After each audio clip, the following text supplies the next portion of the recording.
안녕하세요. 비전공자도 합격하는 국제무역사 1급 오늘 22번째 시간입니다.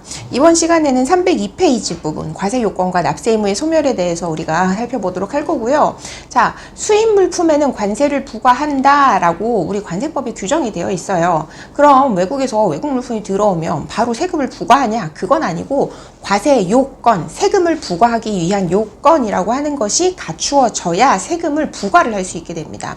이렇게 세금을 부과할 수 있는 상황이 되면 세금을 납부해야 되는 사람에게는, 수입자에게는 납세, 세금을 납부해야 되는 의무가 발생이 되겠죠. 이거는 어떻게 소멸이 되는지를 살펴볼 건데, 우리가 지금부터 과세 요건에 대해서 살펴보긴 할 거지만, 과세 요건에 어떤 것들이 있는지를 먼저 말씀을 드리면 4가지가 있어요. 첫 번째는 과세 물건, 세금을 부과해야 되는 어떤 대상이 되는 물품이 있어야 되고, 그리고 이 세금을 납부해야 되는 납세 의무자가 있어야 되겠다. 그리고 관세가 얼마입니다 라고 하는 걸 산출하기 위해서는 어떤 가격, 과세 표준이라고 하는 가격과 이 가격에 곱해지는 세율이 있어야 되겠다. 그래서 이 4가지를 과세 요건이라고 합니다. 자, 그 첫 번째 과세 물건부터 우리가 살펴보도록 할 텐데요. 과세 물건이라고 하는 거는 우리가 눈으로 볼 수 있는 형태를 갖추고 있는 유체물을 이야기를 해요. 그렇기 때문에 눈에 보이지 않는 무체물, 예를 들면 지적재산권 같은 것들은 과세 대상에 해당이 되지 않죠. 그렇지만 이런 경우 있을 수 있어요. 내가 머그컵을 수입을 하는데 그 머그컵에 스파이더맨 그림이 딱 들어가 있고, 그 스파이더맨 그림에 대해서 나는 어떤 비용을 지불을 해요. 자, 스파이더맨 그림은 내가 수입하고 있는 유체물에 붙어있는, 체화되어 있죠. 이 경우에는 이제 스파이더맨 그림에 대해서 지불하는 지적재산권에 대한 어떤 무체물에 대한 비용도 과세 대상에 해당이 될 수 있습니다. 또는 내가 어떤 유명 가수의 어떤 콘서트 현장을 담은 비디오, 그 영상을 수입을 하려고 하는데 그 영상 자체는 이제 영상을 어딘가에 넣어서 보면 눈으로는 보이지만 영상이라고 하는 것 자체는 그런 소프트웨어는 무체물이잖아요. 그런데 이거를 만약에 그 영상을 내가 어떤 USB라던가 외장하드 같은 이제 저장 장치에 넣어서 수입을 한다. 그럼 그 저장 장치는 유체물이기 때문에 이제 과세 대상이 되는 것이고, 그런 저장 장치를 통한 수입이 아니라 어떤 홈페이지에서 다운로드를 받는다던가 이메일을 통해서 전송받는다던가 하는 경우에는 무체물로 보아서 과세 대상에 해당이 되지 않는다라는 부분까지도 챙겨보시면 좋겠습니다. 자, 과세 물건 확정의 시기라고 하는 게 과세 물건 부분에서는 이슈가 또 발생이 돼요. 왜냐하면 내가 예를 들어서 달걀을 수입을 했어요. 얘가 외국에서 배를 탔어요. 계란이. 배를 타고 우리나라에 오고 나서 보세창고에 배에서 내려가지고 보세창고에 들어왔어요. 그래서 그걸 딱 가서 봤더니 어머, 모든 서류에는 달걀, 계란으로 되어 있는데, 가서 봤더니 오는 동안에 그럴 리는 없겠지만 얘가 부화를 한 거예요. 그래서 병아리들이 막 나와 있고 일부는 이미 좀 컸어요. 이러한 경우에 모든 서류에는 달걀로 되어 있는데, 그러면 나는 달걀을 수입한 것인가? 아니면 이제 우리 닭이나 병아리를 수입한 것인가? 이게 좀 애매하단 말이에요. 그러면 세금 부과의 대상이 되는 물건은 도대체 무엇인가 라고 하는 거죠. 자, 기본은 수입 신고를 하는 때의 성질과 수량에 따라서 과세 물건이 확 정의됩니다. 그래서 내가 만약 수입 신고를 하려고 하는 때에 계란이면 계란, 만약에 병아리면 병아리, 이런 식으로 수입 신고를 하는 시점을 중요하게 보고요. 그리고 우리가 수입 신고라고 하는 건 보통은 배나 비행기에서 물건이 내려서 보세창고라고 하는 곳에 들어가고 그 뒤에 수입 신고를 하는 게 보통이지만, 수입 신고를 하는 시기도 아직 통과는 우리가 배우지 않았지만 여러 개가 있거든요. 뭐 이런 경우도 있어요. 입항 전에 수입 신고를 하는 경우도 있어요. 이걸 입항 전 수입 신고라고 하는데, 입항 전 수입 신고를 하는 경우도 비록 화물이 우리나라에 아직 내려지지 않았다 하더라도 입항 전 수입 신고한 날의 성질과 수량에 따라서 과세 물건은 확정이 된다라고 보시면 되겠습니다. 근데 이제 항상 수입 신고를 뭔가 하는 물품이면 상관이 없는데 세상에 얼마나 많은 경우의 수가 있겠어요. 그래서 예외적인 경우들이 이제 있습니다. 그게 우리 과세물건 확정의 시기 부분에 표로 나와 있는 부분이에요. 처음에 보시면 선용품, 기용품, 우리가 이제 관세법 첫 번째 시간에 배웠었죠. 성기용품들을 하역을 할 때에는, 물건을 실거나 할 때에는 이런 품목을 얼마만큼 실을게요 라고 이제 이야기를 하고 실게 되는데, 이야기를 하고 허가를 받고 하역을 하게 되는데, 실제 내가 보고했던, 제출했던 그 내용과는 다르게 하역이 이제 물건이 된 거예요. 그때에는 실제 배에 실린 그 내용에 따라서 과세 물건이 확정이 돼야 되겠죠. 그래서 과세 물건 확정의 시기는 하역 허가를 받은 때로 고정을 해놓고 있습니다. 이거는 우리가 어쩔 수 없이 암기를 좀 해줘야 돼요. 그리고 보세구역 밖에서의 보수작업 승인을 받고 승인 기간이 경과한 경우에는 장외 보수작업이라고 줄여서 썼죠. 보세구역이 아닌 보세구역 외 장치장소에서의 보수작업을 승인받은 때, 하역 허가 받은 때 이렇게 보시면 되고, 보세구역에 장치된 물품이 멸실 또는 폐기된 경우에는 멸실 또는 폐기된 때의 성질과 수량, 사실 이때 그 폐기된 때 딱 가서 성질과 수량을 카운팅 해보진 않지만 우리 법에서는 이렇게 규정을 하고 있습니다. 그리고 보세 운송하는 물품, 지정된 기간이 있다고 말씀을 드렸는데 그 기간이 지났어요. 그때는 보세 운송 신고를 하거나, 원칙은 신고죠. 예외적인 승인이 있었고 신고하거나 승인을 받은 때의 성질과 수량에 따라서, 자, 수입 신고가 수리되기 전에 소비하거나 사용되는 물품은 소비하거나 사용한 때, 자, 그리고 수입 신고 전 즉시 반출 신고를 하고, 반출한 물품, 이때에는 수입 신고 전 즉시 반출 신고를 한 때, 그러니까 이거는 외국인 투자 기업이나 제조업체들이 제조용 원재료 같은 걸 수입할 때 좀 신속한 통관이 필요한 경우 이 즉시 반출 신고라는 거를 이용을 하게 되는데, 이것도 통관 파티에서, 수출입 통관 파티에서 배우게 될 부분인데요. 아, 급하니까 우리 일단 먼저 가져갈게 라고 이제 물건을 먼저 가지고 가서 그 뒤에 수입 신고를 해요. 그래서 이런 경우를 수입 신고 전 즉시 반출 신고라고 하는데, 그때는 즉시 반출 신고를 한 때, 물건을 실제 빼갈 때 성질과 수량에 따라서 과세 물건이 확정이 된다. 우편으로 수입되는 물품은 우리나라 통관 우체국에 도착한 때, 물품이 도난되거나 분실된 때, 그리고 해당 물품이 매각된 경우에는 매각된 때, 그 외에 수입 신고를 하지 않고 이제 수입된 경우는 수입된 때, 외국에서 우리나라로 물건이 수입이 들어온 때라고 보시면 되겠습니다.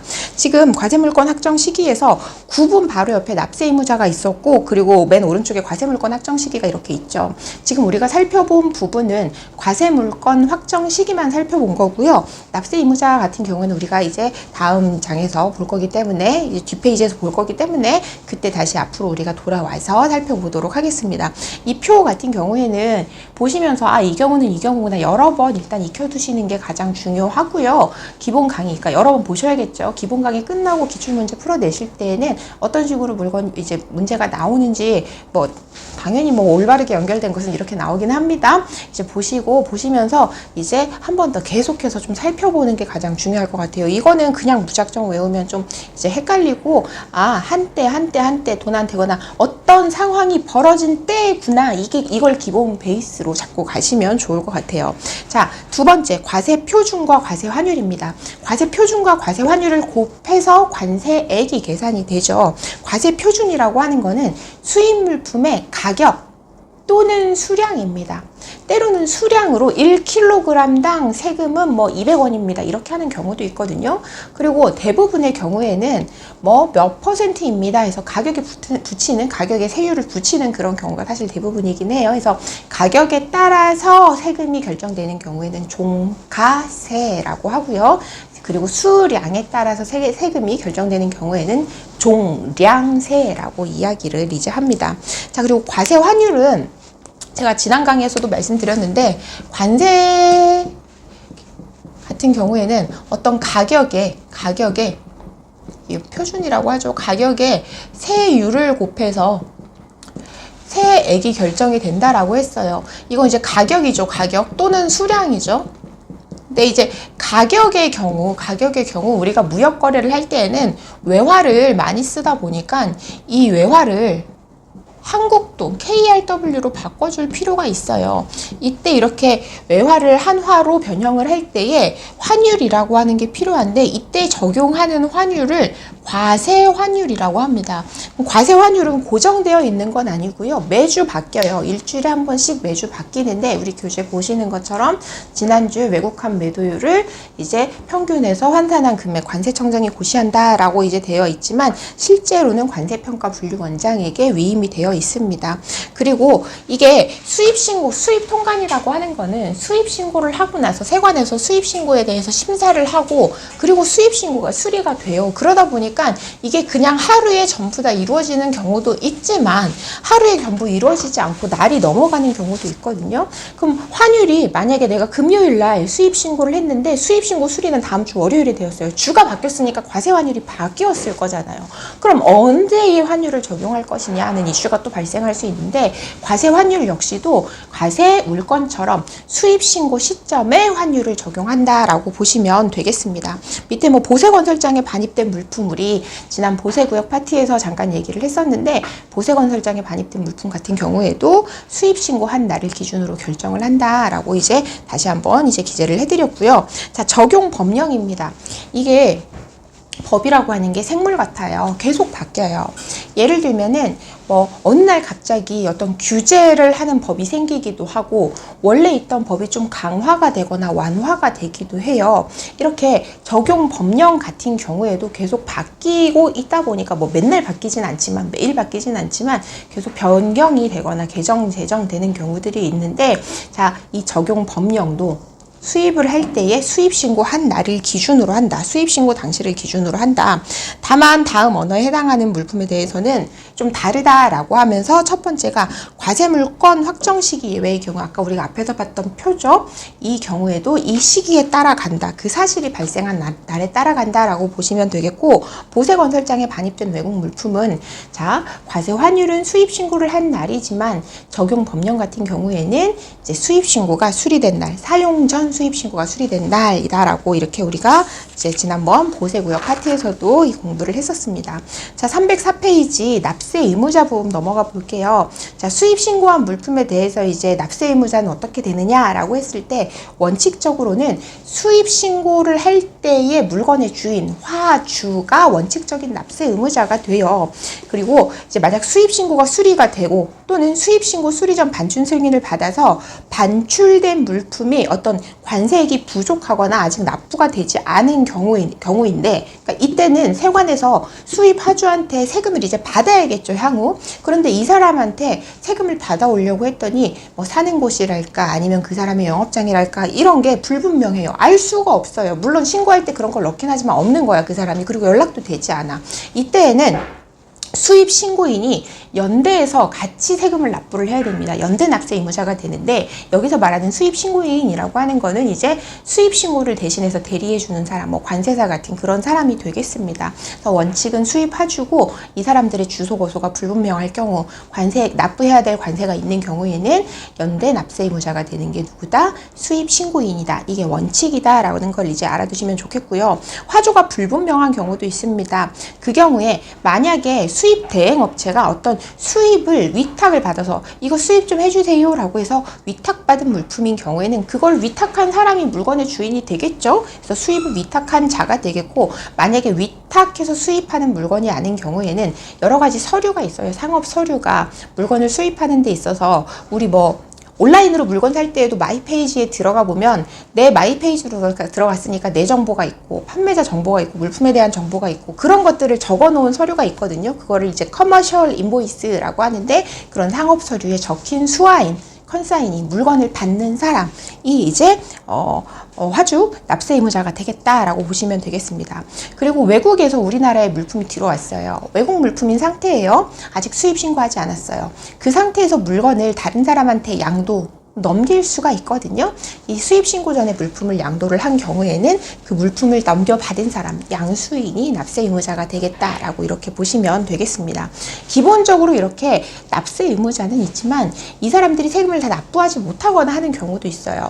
이때에 세금을 같이 그 사람과 힘을 합쳐서 납부를 해야 될 의무가 있는 연대 납세 의무자라고 하는 것이 있다. 아까 우리 원칙 부분 이야기를 할 때 이제 세금을 뭔가 받아야 되는데 화주, 수입 화주, 물건의 주인의 어떤 주소나 거소가 불분명하다 할 때는 수입 신고인이 연대에서 납부를 해야 된다고 말씀을 드렸죠. 그 외에도 연대 납세 의무자가 있습니다. 첫 번째, 공유물 또는 공동사업에 속하는 수입 신고 물품은 그 공유자, 공동사업자, 가 되겠고, 자, 수입 하주가 아닌 납세의무자를 아닌 자를 납세의무자로 신고한 경우, 그러니까 수입 신고를 하면서 수입 신고서에 수입 하주는 누구입니다. 이 세금을, 이 물건의 수입권에 대해서 세금을 납부할 사람은 누구입니다. 라고 해서 칸이 분리가 되어 있거든요. 그 경우가 다른 경우에는 수입 신고인, 관세사 같은 사람이죠.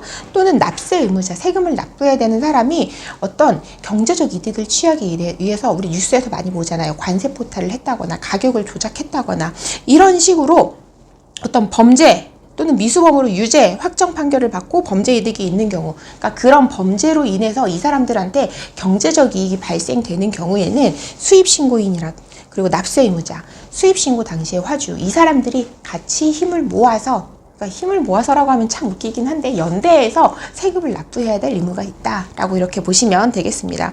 그리고 특별 납세 의무자가 2인 이상인 경우, 특별 납세 의무자라고 하는 거는요, 우리 아까 302페이지에 보면 과세물건 확정 시기의 표 있죠. 거기에 중간에 있는 납세 의무자입니다. 이 사람들을 특별 납세 의무자라고 해요.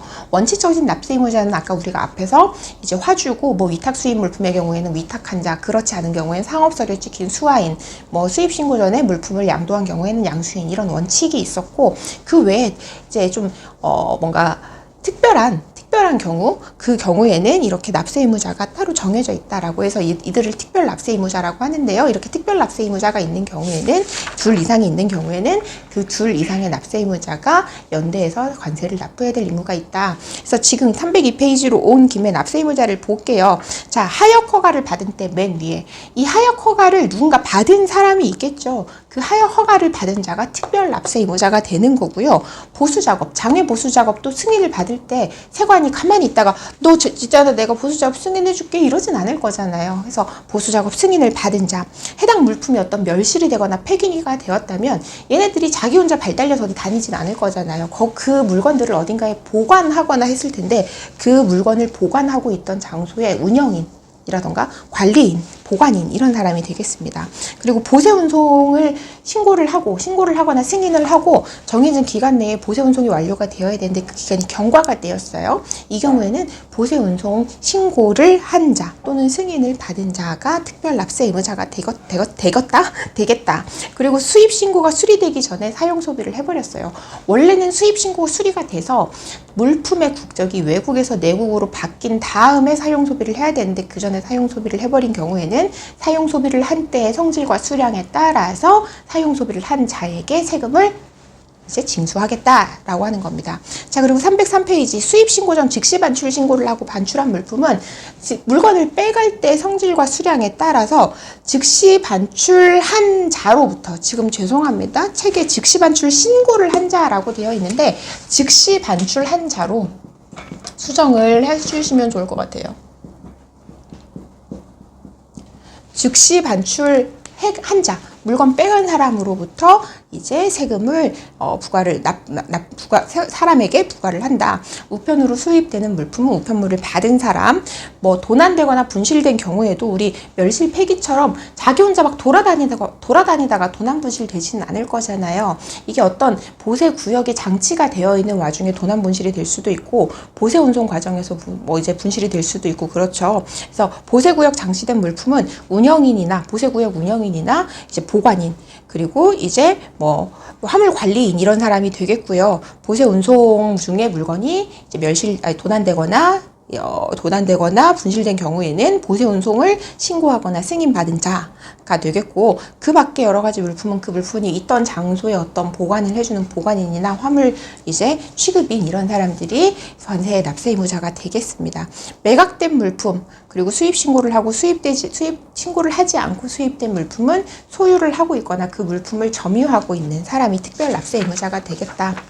그래서 다시 돌아와서 특별 납세 의무자가 2인 이상인 경우에는 그 2인 이상의 납세 의무자가 되고요. 이런 경우 있을 수 있죠. 원칙적인 납세 의무자가 있어요. 우리 납세 의무자가 수입 신고 당시에 화주, 이렇게 원칙적인 납세 의무자가 있고, 얘가 보세창고에 보관을 하다가 도난을 당했어요. 그럼 도난을 당했을 땐 특별 납세 의무자가 생기죠. 그 보세창고의 운영인이 특별 납세 의무자가 돼요. 그럼 둘인데요? 그럼 얘네 둘이 같이 내나요? 라고 했을 때 이거는 연대 납세 의무가 아니라 경합이 되는 거예요. 진짜 누가 세금을 내야 될 사람이냐라고 했을 때 이렇게 경합이 되는 경우에는 특별 납세 의무자가 그 세금을 내야 한다라고 하는 부분까지도 이해를 해주시면 좋겠습니다. 자, 구매 대행 물품 같은 경우에는 구매 대행업자가 화주와 함께 연대를 해가지고 세금을 납부를 해야 돼요. 근데 구매 대행업자라고 무조건 다 납부를 해야 되는 건 아니고, 만약에 구매 대행업자가 물건을 판매를 하면서 뭐 10만 원인데 여기에는 관세가 포함되어 있습니다 라고 이야기를 하고 신고를 대신해주는 관세사한테는 세금을 조금만 낼 목적으로 원래 이제 10만 원짜리 물건을 뭐 5만 원이에요 라고 해서 가격을 낮춰서 이제 거짓으로 이야기를 한다거나 이랬을 때에는 구매대행 물품에 대해서 구매대행 물건을 최종 소비하는 사람과 구매대행 업자가 함께 연대해서 세금을 납부를 해야 되겠다라고 하는 부분 챙겨보시면 좋겠습니다. 그리고 법인이 분할되거나 분할합병 또는 이로 인해서 해산되는 경우에는 그 어떠한 이제 새로 생기는 회사가 연대해서 세금을 납부할 의무를 진다라고 보시면 되겠습니다. 자, 그리고 특별납세 의무자는 우리가 앞에서 살펴봤고요. 자, 수입 신고한 물품에 납세 의무자와 특별 납세 의무자가 경합되는 경우, 아까 말씀드렸던 경우죠. 그때는 특별 납세 의무자가 납세 의무자가 되는 것이고, 연대 납부라고 하는 거는 앞선 원래 기본 납세 의무자, 원칙적인 납세 의무자가 세금 납부의 의무를 다하지 못할 경우 같이 내는 거예요. 이제 특별 납세 의무자하고 그 원칙적인 납세 의무자가 경합이 되는 경우에는 물건은 하나인데 이거를 내야 되는 사람이 둘이 생겼어 라고 할 때 이런 경우를 경합이 되는 경우라고 이야기를 하는 거고요. 자, 관세법 다른 법령, 조약, 협약 등에 따라 관세의 납부를 보증한 자는 보증액의 범위 내에서 납세 의무를 진다. 법인이 합병하거나 상속이 개시된 경우 납세 의무를 승계한다. 이 부분까지 살펴보시고요. 이렇게 우리가 과세 물건, 과세 표준, 그리고 과세 환율, 그리고 납세 의무자까지 이렇게 과세 요건 4가지를 살펴봤습니다. 좀 헷갈리실 수 있고, 특히나 이제 과세 물건 예외적인 확정시기라던가 특별 납세 의무자는 여러 번 보는 게 사실은 가장 좋아요. 그 해당 사실이 일어날 때 그 해당 사실이 발생이 되게끔 무언가 허가를 받거나 승인을 받거나 신고를 한 자, 그 행위를 한 자가 특별 납세 의무자가 된다라고 하는 기본 개념을 가지고 이제 천천히 읽어보시면 좋으실 것 같아요. 305페이지 보겠습니다. 관세 납부 기한이라고 해서 나와 있어요. 원칙적인 납부 기한은 15일 내입니다. 근데 언제부터 15일 내인지가 가장 중요해요. 자, 보통 우리가 수입 신고를 할 때에는 우리나라 관세법에서는, 우리나라 이제 과세관청에서는 우리나라에 세금을 내야 하는 사람들은 기본적으로 성실해라고 깔고 가요. 그래서 세관에 수입 신고를 하는 거는 수입을 하는 사람이 그 내용을 나 이렇게 수입을 했어요. 그러니까 세금 얼마예요? 라고 자기가 세금까지 계산 다 해서 신고를 해요. 물론 관세사가 대리를 해주죠. 그래서 이렇게 자기가 다 직접 신고를 하고 자기가 신고한 내용에 따라 세금을 납부를 해요. 그거를 신고 납부라고 하는데, 이렇게 납세 신고를 한 경우에는 그 신고가 수리된 날로부터 15일. 그런데 약간 좀 내가 애매해서 저 이거 신고 납부하기가 조금 애매해요. 대신 해주세요 라고 하거나, 내가 뭔가 옳지 못한 일을 해가지고 뭔가 좀 신용도가 많이 안 좋은 사람이에요. 그런 신뢰를 많이 잃은 사람이에요. 이런 경우에는 세관에서 너는 신고하지 마. 내가 그냥 알아서 얼마 내라고 부과할게. 이렇게 납세 고지를 하는 경우도 있어요. 예외적으로. 원래는 내가 직접 신고 납부를 하는 게 원칙이지만 예외적인 경우로 이제 부과 고지라는 걸 하는 경우도 있어요. 부과 고지의 경우가 바로 납세 고지의 경우인데, 이 경우에는 납세 고지를 받은 날로부터, 고지서를 이제 고지서가 발부된 날로부터 15일 이내에 세금을 납부한다. 그리고 수입 신고 전 즉시 반출 신고, 지금 여러 번 나오고 있죠. 외국인 투자 기업이라던가 제조업자 등이 어떤 제조용 원료로 수입을 하는 경우에 좀 긴급하게 바쁘게 이제 이것들을 사용을 해야 되는 경우에는 수입 신고도 하기 전에 일단 물건부터 빼갈 수 있다. 이걸 수입 신고 전 즉시 반출 제도라고 하는데, 이때에는 반출을 할게요 라고 이제 반출 승인을 받고 반출 신고를 하고 반출을 해가고, 그러고 나서 열흘 내에 수입 신고를 해야 돼요. 물건을 빼가고 나서 열흘 내에. 그러고 나서 그 이후에 수입 신고 수리가 날 텐데, 수입 신고 수리일로부터 15일 이내에 이제 세금을 납부를 해야 되겠다. 이게 원칙적인 납부 기한들이고요. 보면 수리일로부터 15일, 그리고 납세 고지를 받은 날로부터 15일 이렇게 되어 있는데, 자, 4번에 보시면 수입 신고가 수리되기 전에 해당 세액을 납부할 수 있다라고 돼 있죠. 실무적으로는 사실 수입 신고가 수리되기 전에 세금을 대부분 다 받고 있습니다. 그렇게 보시면 되겠습니다. 원칙적인 납부 기한 이렇게 건건이 개별적으로 정해진 기한 내에 세금을 납부를 해야 되는 게 맞는데 이제 예외적인 납부 기간이라는 게 있어요. 월별 납부라고 해서 내가 하루에 한 달에 한 번만 수입을 할 수도 있지만 하루에 뭐 두세 개씩 수입을 할 수도 있어요. 그럼 그때마다 세금을 내야 되는 거예요. 너무 번거롭겠죠. 그래서 이런 경우에 활용을 할 수 있는 제도인데 자, 세금을 내야 되는 납부 기한이 있죠. 원칙에서 보시는 것처럼 어떤 날로부터 15일 이내에 이런 납부 기한이라는 게 있어요. 그럼 뭐 이거는 뭐 언제 15일까지 내야 된다. 뭐 예를 들어서 이거는 3월 15일까지 그럼 세금을 내야 돼. 15일의 기간이니까 하고 이렇게 납부 기한이 나왔어요. 이 납부 기한이 동일한 달에 속하는 세액을 한꺼번에 일괄해서 해당 그 기한이 속하는 달의 말일 3월 30일이겠죠. 이때까지 세금을 낼 수 있게끔 하는 제도가 바로 월별 납부 제도입니다. 근데 이게 보면 이런 경우 있을 수 있어요. 12월 달에 수입을 했어요. 뭐 12월 8일 날 수입을 했어요. 그랬더니 뭐 납부 기한이 1월 15일 수입 신고 수리 나서 봤더니 1월 15일이에요. 1월 달에 2022년 그리고 2023년 뭐 1월 8일에 수입 신고를 했어요. 그래서 이게 뭐 납부 기한이 1월 25일이 됐어요. 동일한 달이죠. 동일한 달. 얘네는 그 달이 속하는 달의 말일까지 이렇게 기한이 속하는 달의 말일까지 세금을 내게끔 월이 지금 수입 신고를 한 월도 다르고 연도도 다르지만 이와는 무관하게 2023년 1월 달 안에 납부 기한이 동일하게 속해져 있기 때문에 얘네는 같이 세금을 납부할 수 있다. 이렇게 보시면 되겠습니다. 자, 이렇게 월별 납부 제도를 이용하고 싶으면 난 그냥 월별에 한 달에 한 번씩 내야지. 나 혼자 그렇게 결정하는 게 아니라 세관의 승인을 받아야 돼요. 승인을 받아야 되고 한 번 승인을 받으면 영원히 이용을 할 수 있는 게 아니라 내가 받고 나서 2년이 이렇게 지나겠죠. 그 2년이 되는 달 그 달의 마지막 날까지 월별 납부 제도를 이용할 수 있고 계속해서 이용을 하려면 갱신의 신청이 필요하겠습니다. 만약에 내가 이렇게 월별 납부를 이용하는 동안에 체납이 발생했다거나 우리 회사가 뭐 여러 가지 사업상 여러 가지 경영상 위기에 처했다거나 하는 경우에는 세관에서는 월별 납부를 이용을 하세요 라고 승인을 해줬지만 그 승인을 취소할 수도 있어요. 그럴 때에는 납부 기한 15일 이내에 납부 기한을 정해서 그동안에 안 냈던 세금들을 납부를 하게끔 하고 있다 라고 이렇게 보시면 되겠습니다. 자, 월별 납부가 있다면 분할 납부라고 하는 것도 있어요. 세금이 부과가 되면 얘를 이제 한꺼번에 원래는 내야 되는데 어떤 특정한 사유가 있으면 이거 뭐 1년 동안 1년 동안 좀 한 달에 한 번씩 나누어 내세요. 5년 동안 뭐 분기에 한 번씩 나누어 내세요. 이렇게 분할 납부 제도를 이용할 수도 있거든요.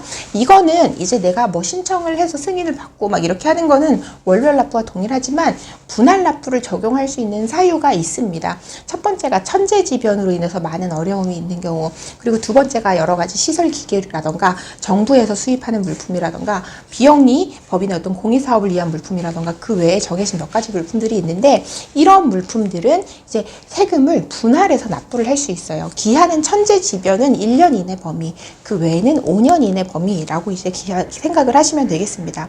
특히 5년 이내 범위에 해당하는 물품 같은 경우에는 이제 그 용도를 변경하거나 양도하려고 하는 경우에 사전에 세관장 승인이 반드시 필요하겠다. 사전 승인이 필요하다라고 하는 부분 챙겨보시고요. 자, 납세 의무자를 변경하는 경우, 그러니까 내가 분할 납부를 하기로 한 물건을 수입을 해서 분할 납부를 하고 있는 와중에 이거를 똑같은 용도로 사용하려는 사람한테 넘겼어요. 양도를 했어요. 이 경우에는 양수인이 그 뒤에 물건을, 세금을 납부를 해야 되겠죠. 지금 우리 교재에 보시면 납세 의무자 변경이라고 되어 있는 부분에 물품을 동일한 용도로 사용하려는 자에게 양도한 경우라고 해서 여기 지금 즉시징수라고 되어 있는데 이거 즉시징수는 아니고 그냥 양수인이 세금을 납부하면 되게끔 되어 있거든요. 그래서 이거는 좀 이렇게 삭제를 해주시길 바랍니다. 부탁을 드릴게요. 죄송합니다. 자, 그리고 법인이 합병 분할 또는 분할 합병한 경우에는 존속하여 새롭게 설립된 법인이 연대해서 납부를 하고 법인의 해산 또는 파산이 되는 경우에는 이제 곧 망하는 상황이니까 이 경우엔 즉시 징수를 해야겠죠. 그래서 청산인 또는 파산관제인. 자, 관세를 이제 즉시 징수하는 경우, 납세의무자 변경되는 경우는 앞에 세 가지였고요. 그 중에서 법인이 파산, 해산하는 경우엔 즉시 징수를 한다. 그 외에, 자, 그 분할 납부 대상의 물품을 양도를 하긴 했어요. 넘기긴 했는데 이게 동일한 용도로 사용을 하려고 한 사람에게 양도를 한 경우엔 직시징수가 아니지만 다른 용도로 사용하려고 하는 자에게 양도를 한 경우에는 이 경우엔 직시징수 대상이 되는 겁니다. 그래서 양도인한테 물건 넘긴 사람한테 너 왜 그렇게 약속해 놓고 내가 분할 납부까지 해뒀는데 그거 왜 다른 용도로 사용하려는 사람한테 넘기는 거야? 세금 당장 내놔 라고 해서 즉시 징수를 양도인한테 해요. 그런데 양도인한테서 그 세금을 받을 수가 없는 경우에는 양수인한테서 징수를 하게 된다. 그리고 이제 뭐 분할 납부를 했다가 분할 납부하는 와중에 어떻게 할부죠, 할부. 중간에 체납이 일어난 경우에도 즉시 징수 대상이 되고 파산, 해산 이 경우는 아까 위에서 살펴본 경우랑 같기 때문에 이제 잘 살펴보시고 넘어가면 되겠습니다. 자, 관세 납부 기한 뭐 15일 이내 이런 게 있는데 그럼 15일을 언제부터 이제 카운팅을 할 거냐라고 했을 때 그 처음 시작되는 날짜 이런 것들을 또 챙기는 게 중요하거든요. 하루가 늦어지면 어떤 경우는 가산금이 붙고 이런 경우가 있고 뭐 즉시 징수를 당하고 이렇게 뭐 여러 가지 상황이 생길 수 있기 때문에 이제 기간과 기한의 계산은 특별하게 따로 정한 경우를 제외하고는 우리나라 민법에 따른다라고 보시면 되겠고요. 자, 수입신고 수리 전 반출 승인을 받은 경우에는 그 승인을 반출 승인이 된 날을 수입신고가 수리된 걸로 봐서 뭐 이제 15일 이렇게 카운트를 한다라고 보시면 되겠습니다. 만약에 기한이라고 하는 건 마지막 날이죠. 며칠까지 내세요 하는 그 기한의 마지막 날이 이제 공휴일이거나 빨간 날이에요. 그럼 그 다음 날로 이제 기한이 길어지고요. 마지막 날에 그 기한일에 뭐 어떤 프로그램 오류가 생겼다거나 전산 장애가 생겼다거나 이랬어요. 그럼 납부하고 싶어도 납부하지 못하는 그런 상황, 내가 납부를 했어도 세관에서 확인을 못하는 상황, 그런 상황이 생길 수 있겠죠. 이 경우에는 그 장애가 복구된 날의 다음 날까지 이제 복구된 날의 다음 날을 기한으로 본다.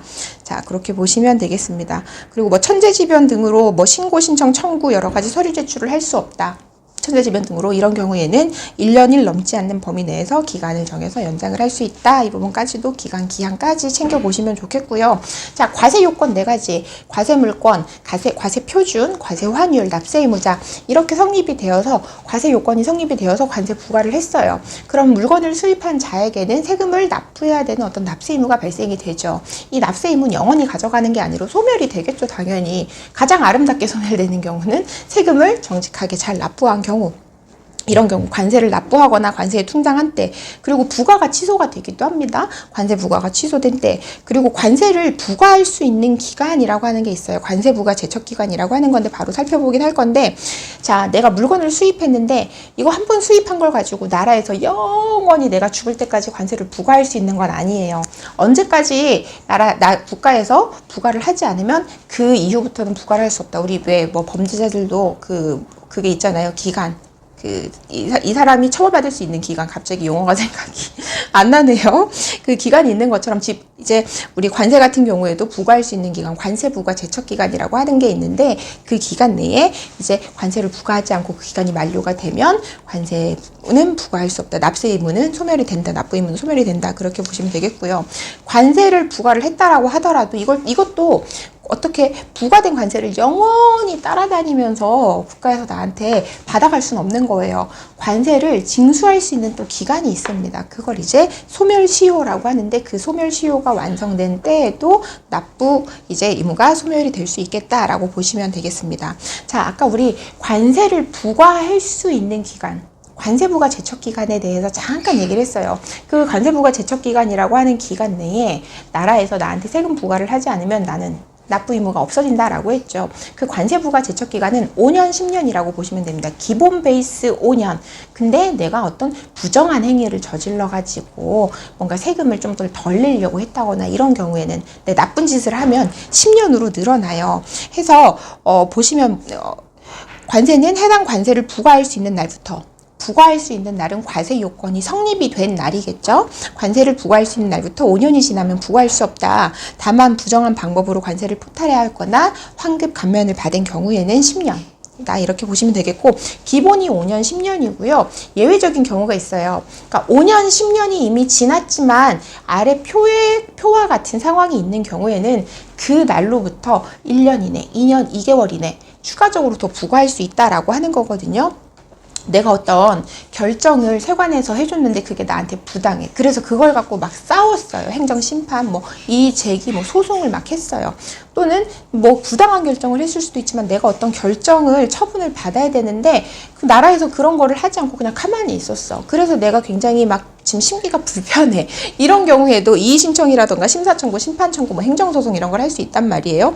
그런 경우에는 그런 결정일로부터 1년이 되겠고, 이제 행정소송법 판결일로부터 1년이 되겠고요. 그리고 수입할 때 여러분 FTA라고 들어보셨는지 모르겠는데 우리 국제무역사 시험에서도 조금 출제가 되기 때문에 관세법 다음 파트에서 다루긴 하겠지만 간단히만 이야기를 하면은, 자, FTA, Free Trade Agreement, 자유롭게 무역을 하면서 우리끼리 잘 먹고 잘 살자 하는 거예요. 예를 들면 중국과 한국이 FTA가 되어 있으면 이제 한국이 중국한테, 야, 너네 중국산 물건은 한국에 들어올 때 내가 세금 안 받을게. 일본산이나 다른 애들 건 다 10%씩 받거든. 그럼 너네 중국산 물건이 세금이 이제 없으니까 우리나라 소비자들한테 더 싸게 팔 수 있겠지? 그럼 중국산 물건이 잘 팔리겠지? 너네 중국도 우리 한국산 물품에 대해서 이렇게 해줘 라고 하는 게 이제 FTA예요.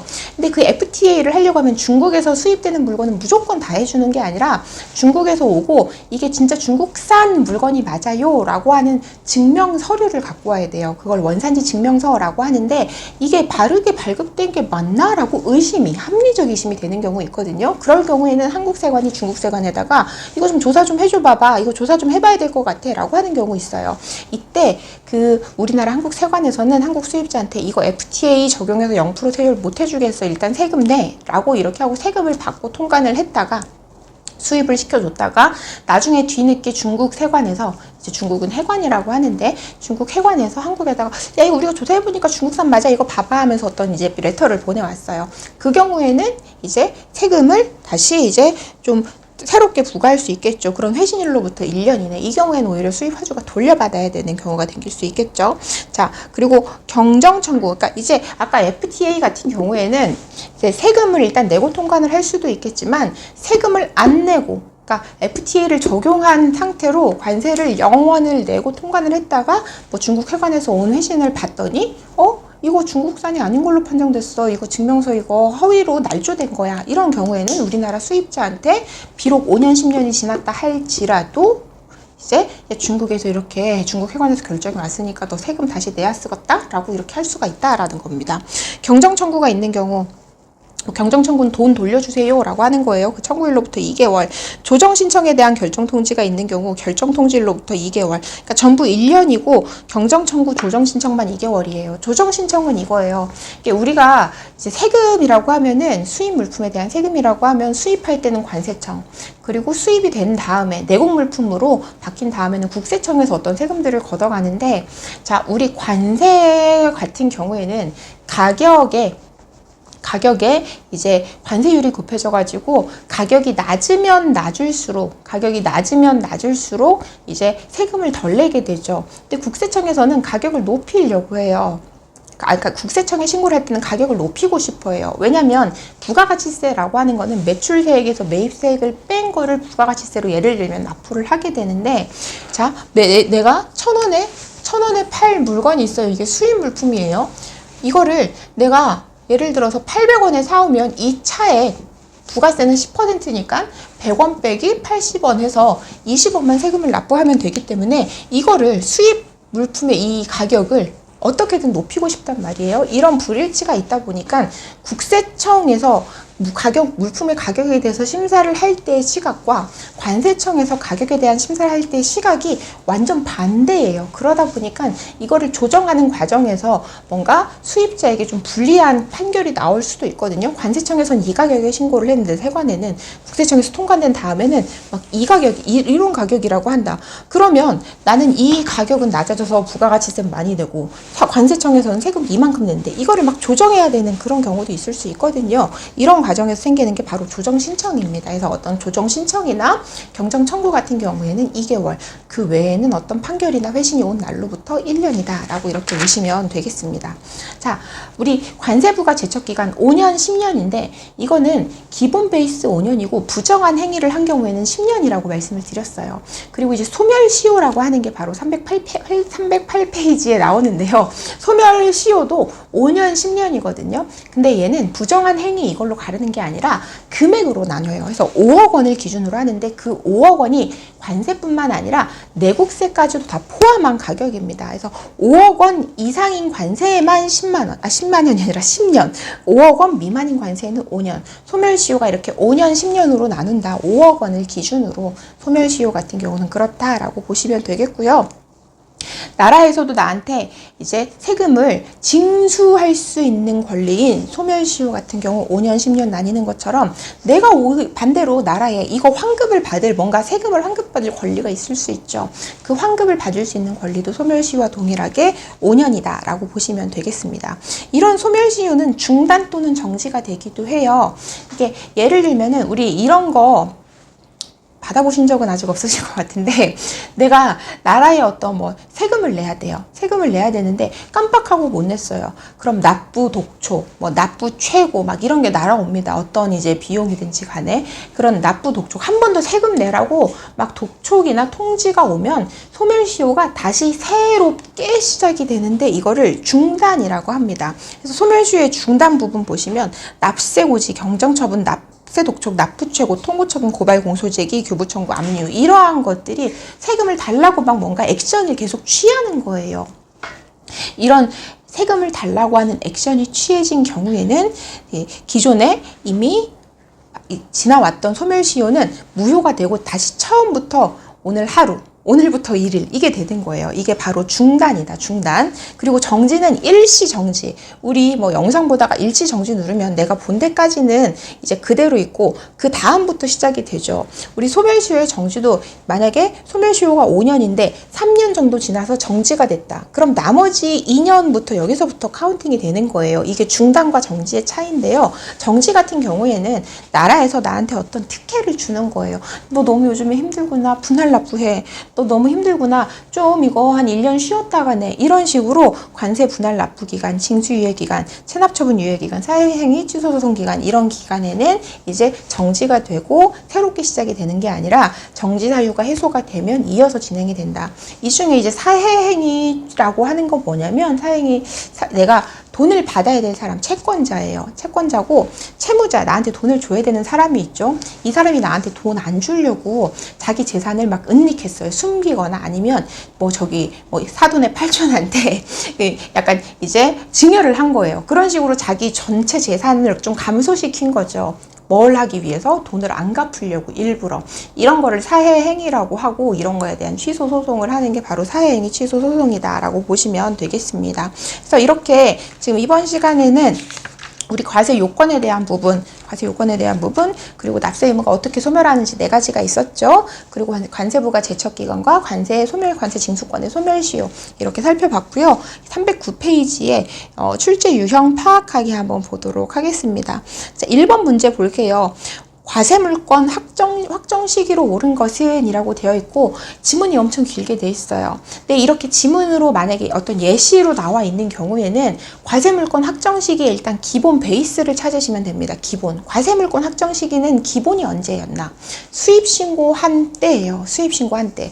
그럼 이 예시 지문에서 수입신고한 때 외에 특별한 어떤 이슈가 없었는지, 예를 들면은 뭐 이게 도난되었다거나 멸실되었다거나 보세운송에 신고를 했는데 보세운송 신고 기한을 넘겨서 도착했다거나 이런 이슈가 없다면 그냥 수입신고한 날을 바로 찍어 주시면 됩니다. 그래서 여기 한번 나중에 쭉 읽어보시면 이제 강의 영상 끝나고 읽어보시면 아시겠지만 특별한 이슈가 없었기 때문에 수입신고를 한 날이 과세물권 확정 시기가 되겠다라고 이렇게 보시면 되겠습니다.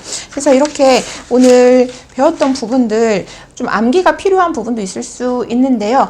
뭐든지 암기를 해야 될 내용이 많을 때에는 거기에 보면 눈에 딱 드러나지 않는 기본 베이스 뼈대가 있어요. 그 뼈대를 먼저 찾으시고 그 뒤에 여러 번 보는 방식으로 이 법령 부분은 복습을 하시는 게 도움이 아마 되실 수 있을 거라 생각합니다.